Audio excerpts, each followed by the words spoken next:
Hello, everybody, and thanks again for clicking on one of my videos. Today, I'm making a video about the evidence for God.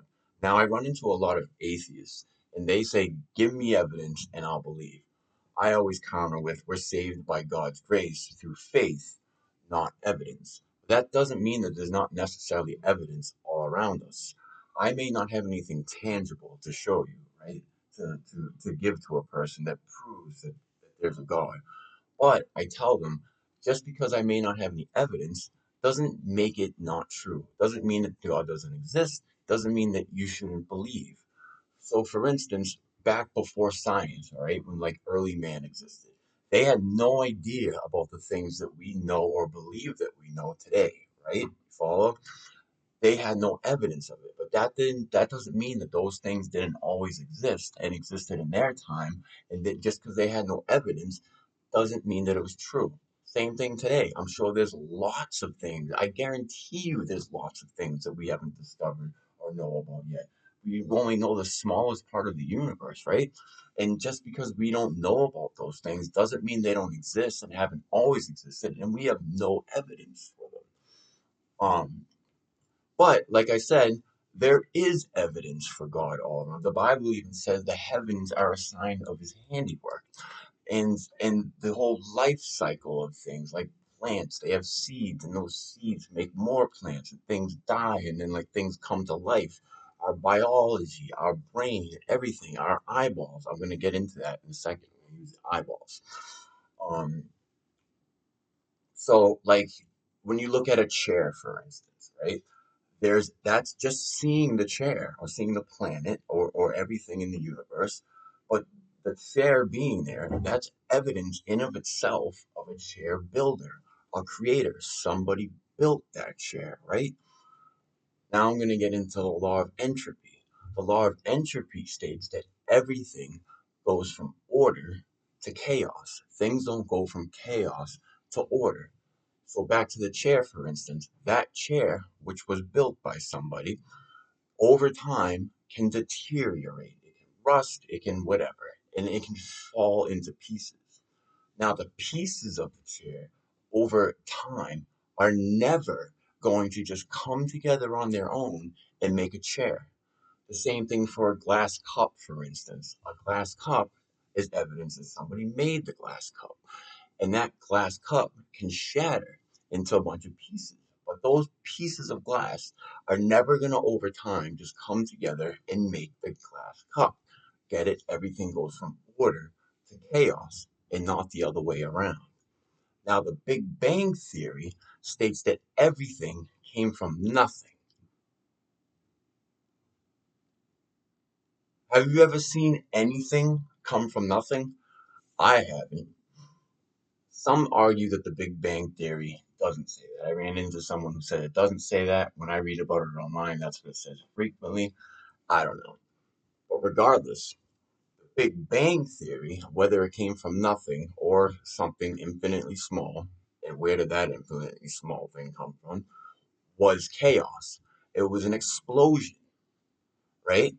And so the Big Bang Theory in science, or believe people who don't believe, or atheists, or people who rely on science, um says believe that through that explosion, whether it came from nothing or something infinitely small, through all kinds of banging around and smashing around over millions of years, right? It laid out to this system of planets, right? And the whole solar system and the universe, and things revolve around each other so perfectly. Our moon, we only see one side of the moon. It rotates at just the right exact speed that we revolve, right? And so we never see the other side of it. What is the chances of that happening from nothing and from chaos, right? And then now also we have the human eyeball, for example. Now, the human eyeball is one of the most intricate, beautiful things I can even imagine. It works with the other eyeball. It's connected to the brain, which is crazy and intricate in itself. And also, you can see it reflects light. It's very, very complicated. Do you really believe that that eyeball, right, came from nothing and then chaos banging around, and then formed the eyeball. That is the opposite of our law of entropy, that everything goes from order to chaos. That is chaos to order. That's insane. No, we have a creator God that created us and created the eyeball. It did not come together from random smashing out of nothing. Now we also have this, like I said, the cycle of life, the whole order of things, our nature, our system. The earth is all self-reliant. It balances itself. That that is not the result of some of just things just smashing together and randomly happening. Think about all the trees you see, right? There's trees everywhere, right? And though all those trees came from a seed, Johnny Appleseed didn't go around planting them, right? Where did they all come from? Did that come from just chaos, things all bouncing around? No, that's nuts. We have a God, and the God created everything. He created you, He created me, He created the universe, He created heaven, He created hell, and everyone is going to one or the other. Also, now I want to talk about evolution. A lot of people think that we evolved from monkeys, right? I used to think the same thing. So evolution happens over a very long time. Slowly, we go from one thing, and then there's a transition, right? And we end up to whatever it's at currently. Let me ask you this. If that was true, why are there still monkeys around? I see monkeys, not all the time, but there are monkeys. There are lots of monkeys, right? And there's no half human, half monkeys walking around either. There should be no monkeys left because we evolved from them. There would be no reason for the monkeys to still be existing in that form. That doesn't make sense, right? So I just wanted to share that with you. I wanted to keep this video short. I set up a GoFundMe and I'm looking for any and all help. I'm gonna put the link in the description. I'm looking for help with funds to help spread the gospel to others and try to help people get saved from going to hell and going to heaven.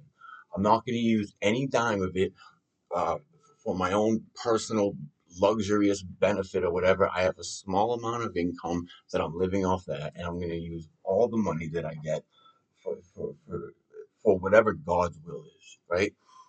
Um, Thank you guys very much for watching this video. I hope if you're an unbeliever that some of the stuff I said bounces around in your head. And feel free to comment. I love talking about it. If there's anything I said that you don't disagree with, or if I made you go, and scratch your head, I'd love to hear that too. Thank you very much, and may God bless you all.